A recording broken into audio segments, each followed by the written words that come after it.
Welcome to the SparkCom podcast, where we talk about trends, innovation, and what's coming next. My name is Manny Turan. And I'm Adam Hartung. We are Spark Partners. To learn more about how we can help your business grow, go to sparkpartners.com. And for today's discussion, I wanted to bring out a conversation regarding the people that business owners and executives keep in their stable. We're talking about advisors, we're talking about business consultants, we're talking about mom, dad, Uncle Jerry. Who are the people that are in the position of leadership in a business? Who do they draw their inspiration? Who do they get advice from? And so I'll start there, Adam. I want to get your thoughts, and then I have some thoughts about it as well. Well, most people get advice from the wrong place.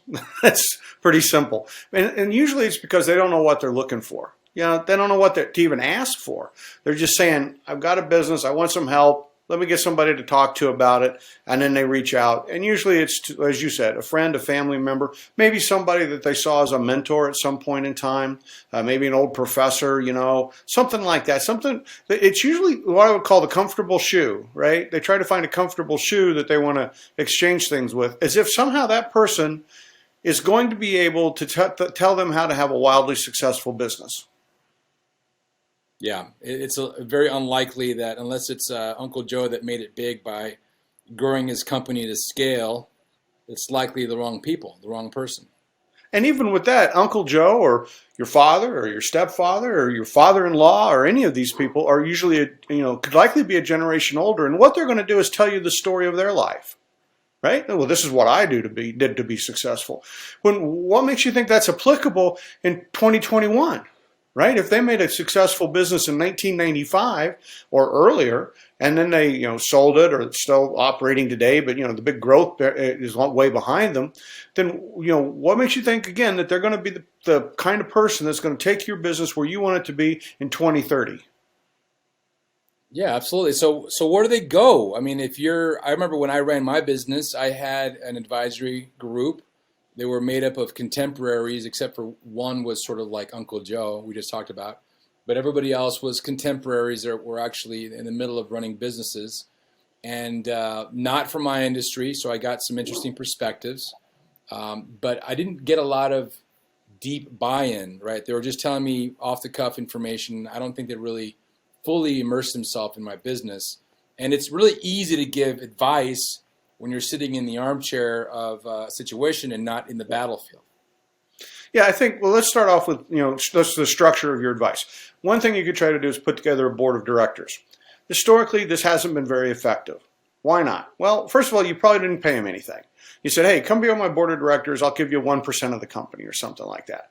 Well, when somebody gets, a piece of paper that says they have 1% of something that doesn't look like it's worth a whole lot of money, and they have no place to sell that 1%, right? There's no market for it, and they don't know how they'll ever, turn that into something valuable, then how much time are they going to put into trying to, give you advice or help you as a member of the board of directors? They're probably going to say, let's talk 4 times a year, and let's talk about whatever you need to talk about, right? It's your business. You just pose me some questions. I'll answer some questions.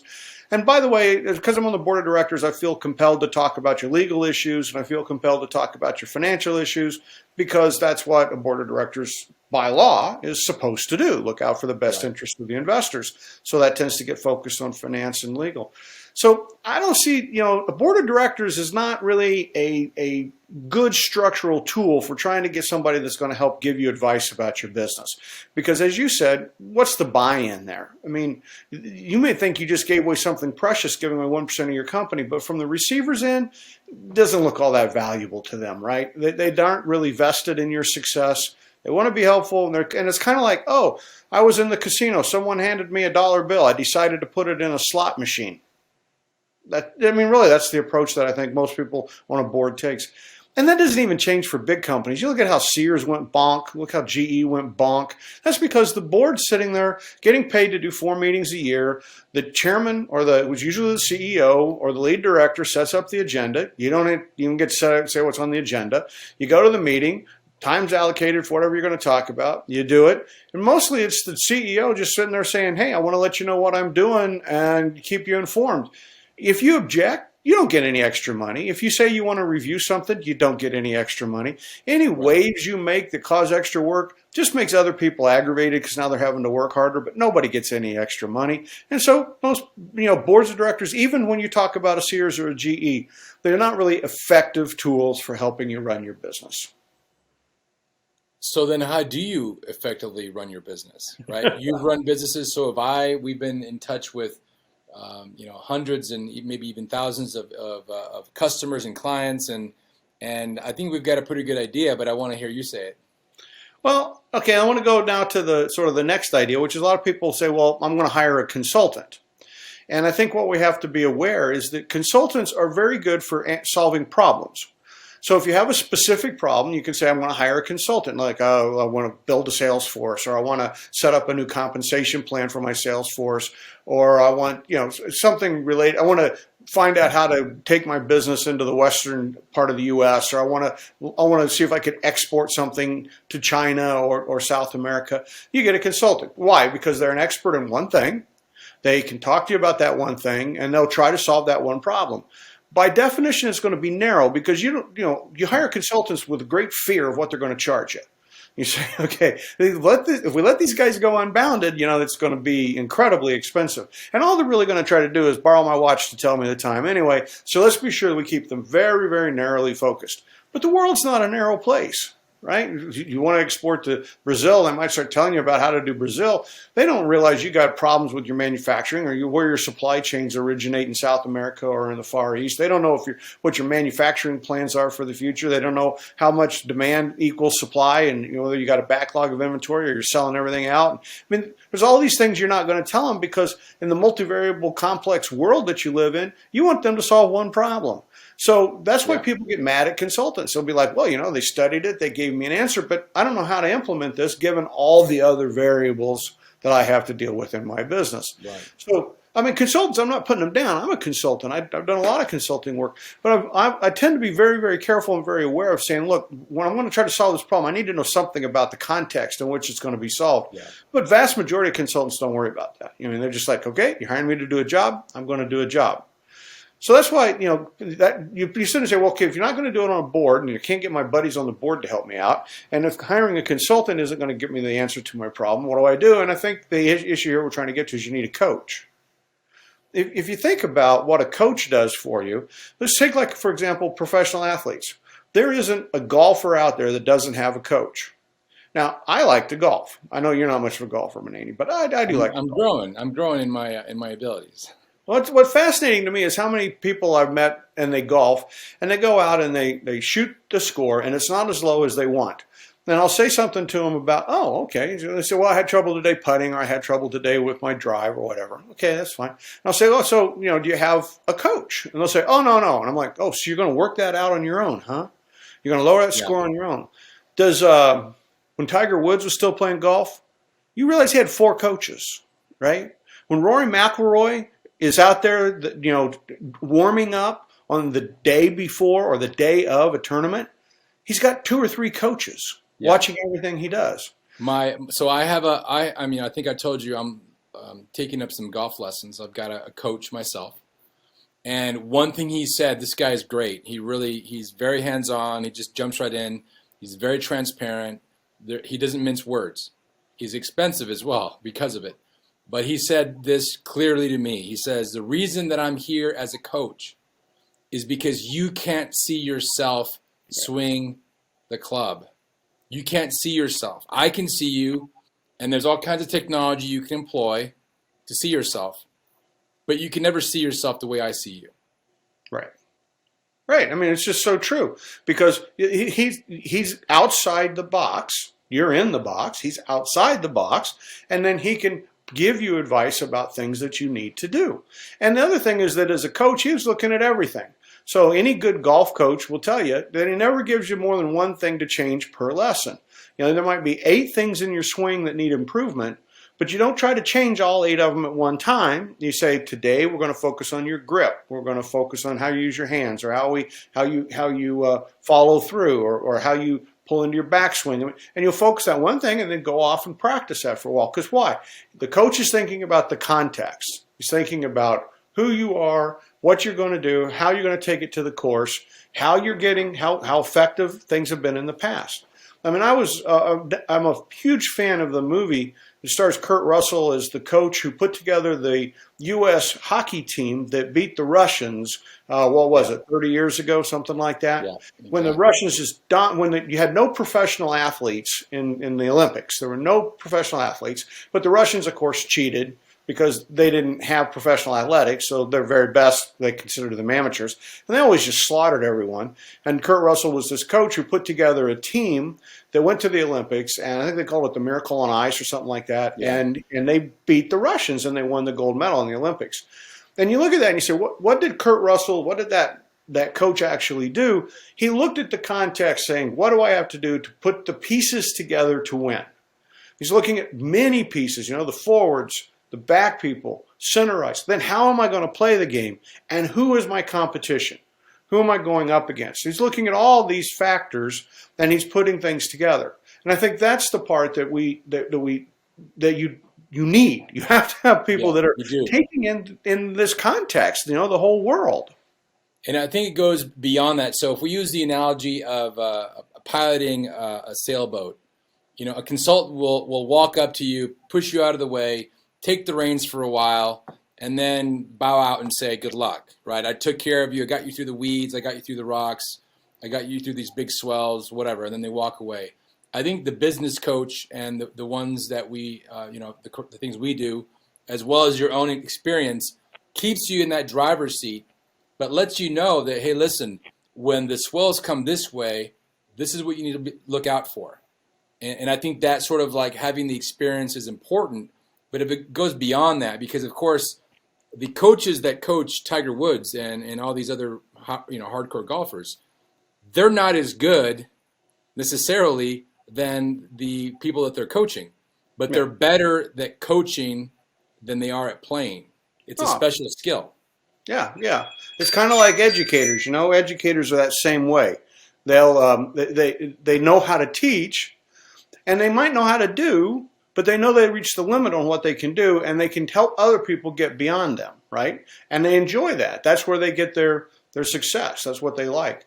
To keep extending this golf analogy, there's a movie called The Legend of Bagger Vance with Matt Damon. And Matt Damon's going to play golf against a couple of the most famous golfers of all time. And this mysterious caddy shows up to help him out with his golfing.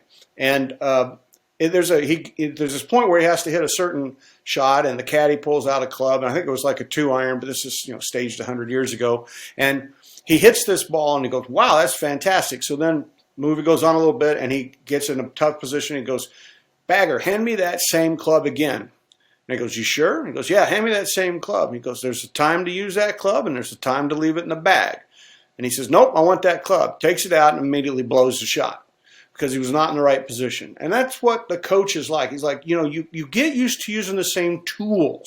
You have success with the tool, and then you'll use it again and again and again. And a coach is somebody that can say, you're overusing that tool. You're using it in the wrong time. You're using it in the wrong places. In this context, in this situation, we need to be thinking about what is the right tool based upon, who you are, what you got as your assets, and what you're competing against in order to try to win the business. Yes. And I think one of the things that we do very well is what we present to our coaching clients is really some very unconventional wisdom. And, wisdom is one of those things that is interesting. There's a sort of collective wisdom about how things are quote unquote supposed to go. But then there's this underlying wisdom that I think comes from a deeper place, a deeper level. And I remember the first time I actually had employees, I was a manager. The first time I managed employees, I was handed a book called Now Break All the Rules. And it was a great book that basically had nothing but unconventional wisdom. And I remember one story about, so say we've got two territories. We have Arizona and we have New Mexico. And the New Mexico salesperson is just killing it. Quarter after quarter, you never have to worry about them. They're just doing a great job. The Arizona one, there's always a struggle. They're always a half step behind, dollar late, day late, dollar short, all that. And so conventional wisdom tells you, hey, listen, Go help the guy in Arizona. He's the one that's slacking off, that's not doing too well. Focus on that person. But in all actuality, all the data has shown that if you help the person in New Mexico, they can actually become that much better, and that you're wasting your time with the other person, that perhaps they're in the wrong role. Perhaps you just need to walk away from that situation and hire somebody else. And so from the time I met you, Adam, a few years ago, it's been constant unconventional wisdom that we've thrown into the arena. And part of the other thing that I would say, in addition to a business coach, I think having an intentful strategy to you yourself as the business leader grow. And that's why I think our course is so impactful. Yeah. It doesn't just tell you how to drive the boat. It tells you why to do this when this thing happens, why to do that when that thing happens. 8 or 9 years ago, I caught a show about a coach who was a kicking coach in the pros, in the NFL. And he had universal success improving every single person that he had ever helped. And he was a paraplegic. He was forced into a wheelchair and had never played football ever in his life. But he loved football, and he studied the game and kicking. And he started to see things about how people kick that really were much more successful. And what was interesting was the reason he was successful was because previously all kicking coaches had been kickers. So what they did was they came in, looked at, they said, this is the way I kick. This is how I was successful. I look at a few other guys. Now, this is the way we are as kickers. So kicker to kicker, here's what I want you to do. This guy never was a kicker.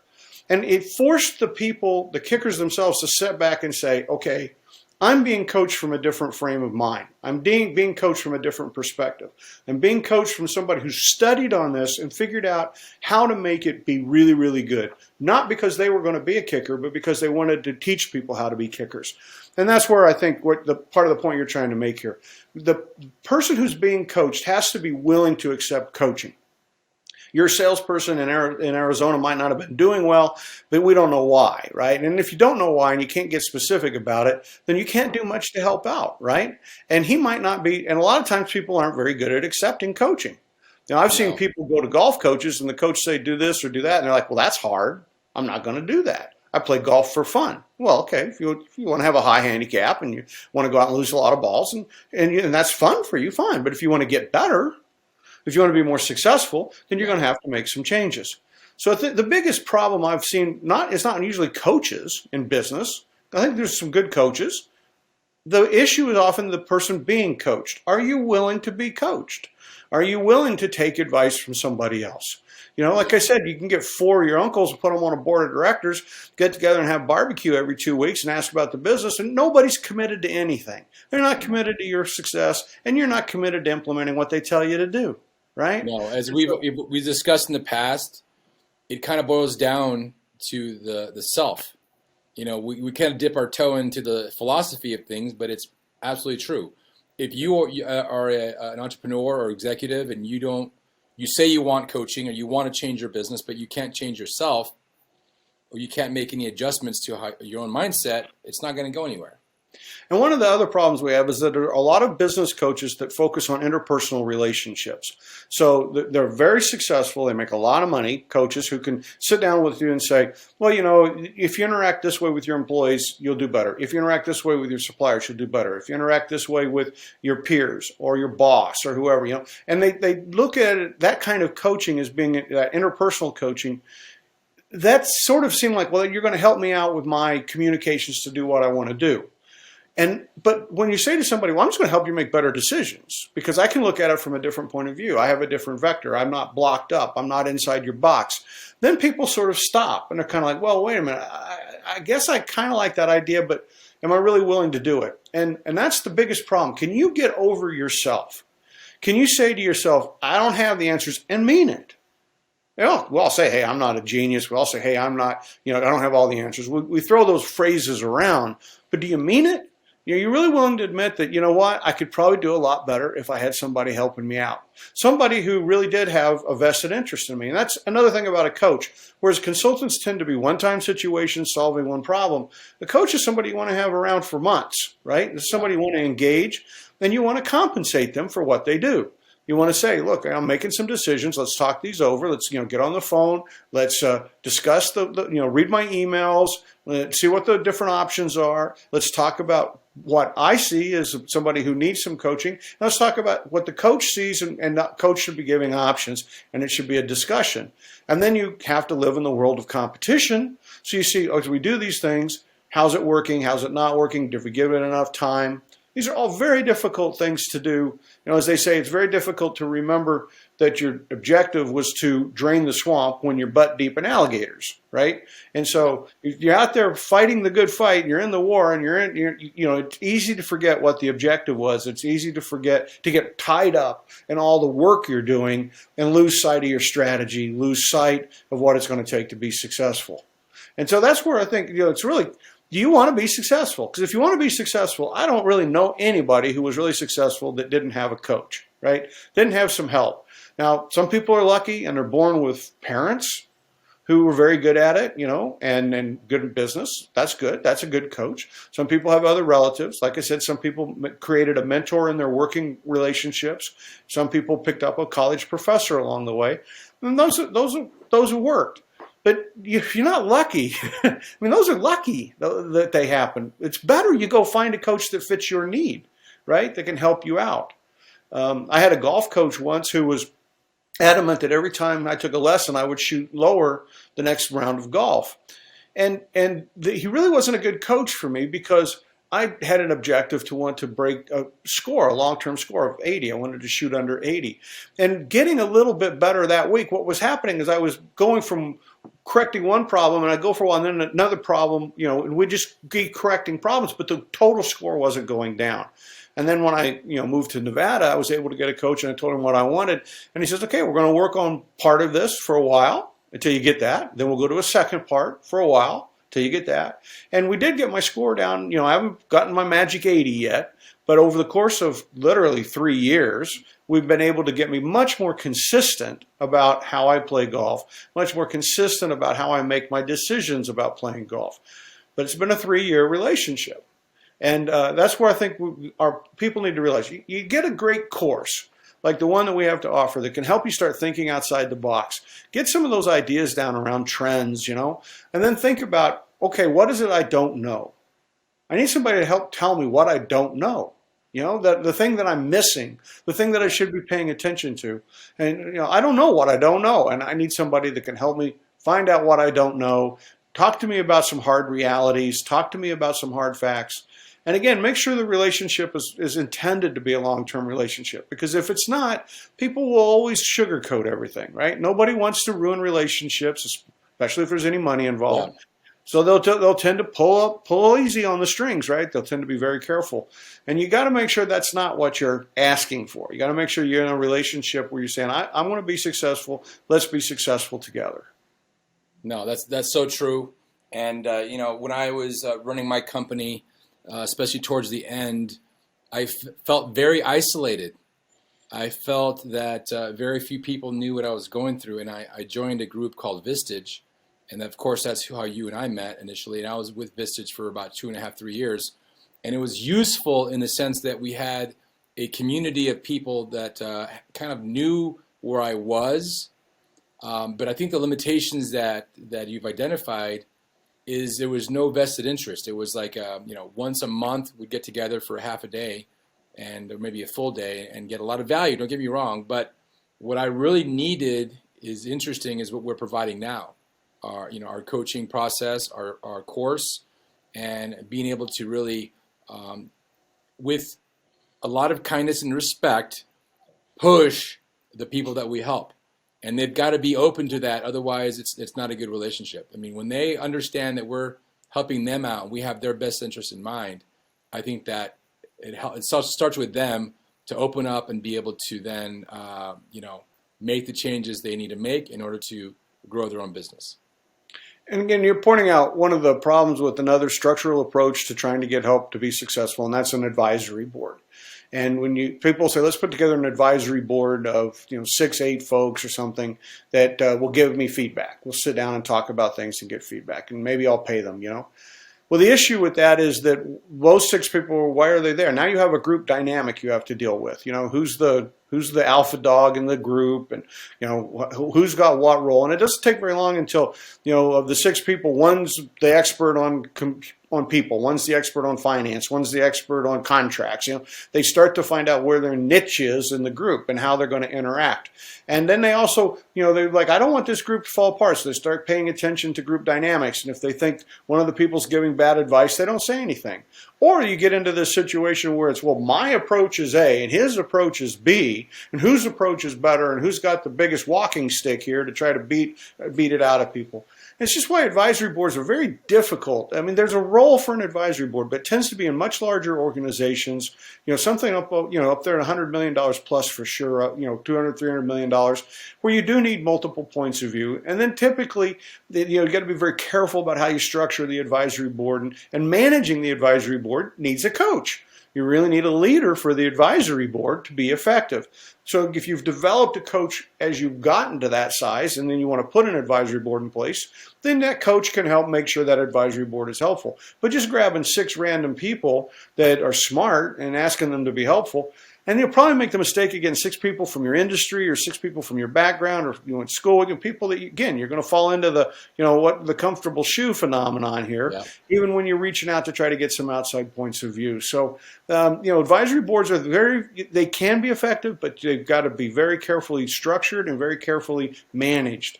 And that's why I keep going back to, if you didn't develop a coach along the way, then what makes you think you're going to get 6 coaches in the room trying to help you figure out how to play the game at the same time?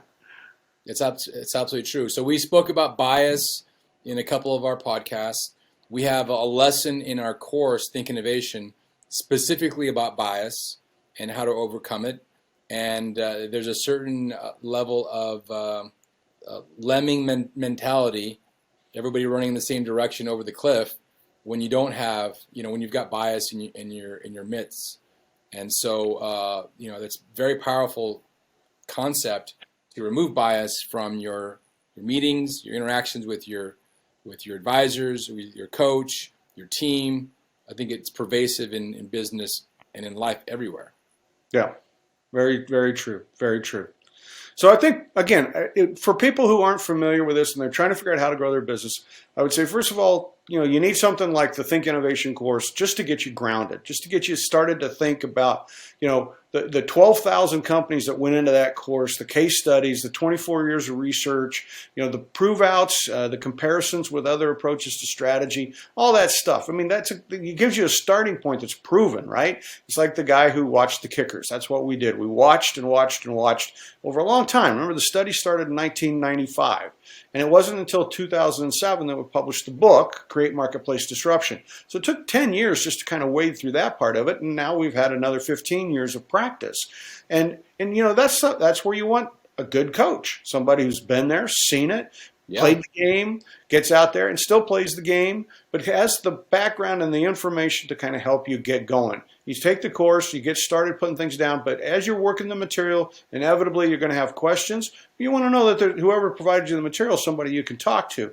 Talk through the questions, talk through what they should try to do about selecting the right trends to follow. What are the right metrics around trends? What external data sources should be the ones to pay attention to most of the time? Where are the key decisions that have to be made given the strategy and how it's likely to unfold? How are external competitors changing the game?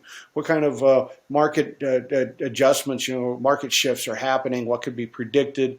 That's the kind of stuff that, you can ask those specific questions and it can all fit within the context. And that's what the course gives you, is a way to put that all in context for really, really effective discussions. Yeah. Make sure to go to our website, SparkPartners.com. Up on the top, there's a Think Innovation course tab. Take a look.